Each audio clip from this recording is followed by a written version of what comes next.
Quand on pense à Marlène Schiappa, on pense évidemment au gouvernement et à la politique. Mais la secrétaire d'État chargée de l'économie sociale et solidaire et de la vie associative en France détonne par sa personnalité, sa force de caractère et son indépendance. Loin de vouloir se laisser brider par des règles protocolaires en raison de son poste, Marlène Schiappa profite de sa liberté.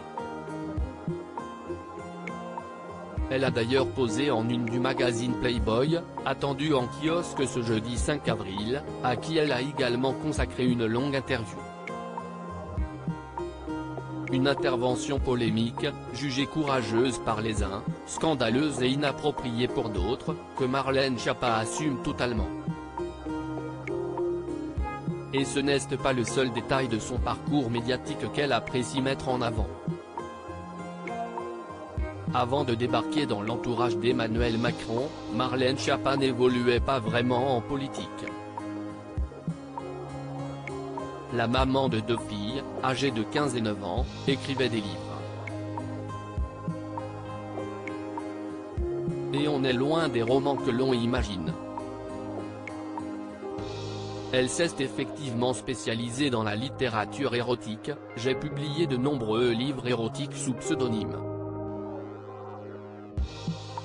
À la fois des guides pratiques, publiés dans la célèbre collection Oser de la Musardine qui fait référence, explique-t-elle dans Playboy.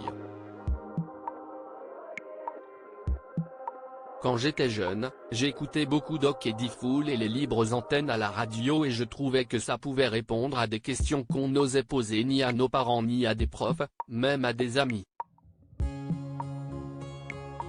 Je trouve que c'est une belle manière de lever certains tabous. Comme sa démarche critiquée en une de Playboy, Marlène Schiappa assume ce parcours d'auteur. Quand j'ai reçu le prix de la révélation politique, dans le discours d'attribution il avait été fait mention que j'avais écrit de la littérature érotique.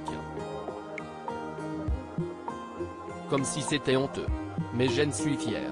Elle poursuit, je pense que c'est important que l'imaginaire général érotique ne soit pas écrit que par des hommes pour que l'on puisse aussi bénéficier de l'imaginaire érotique des femmes. Je trouve que c'est une démarche d'émancipation des femmes que de prendre la parole sur des sujets comme la sexualité qui ne doit pas être réservée qu'aux hommes.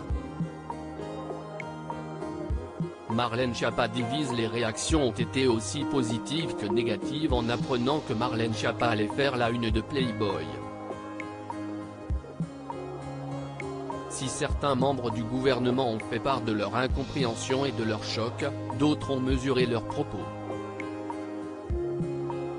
Certaines personnes, loin de la politique, ont même adoré et encouragé la démarche.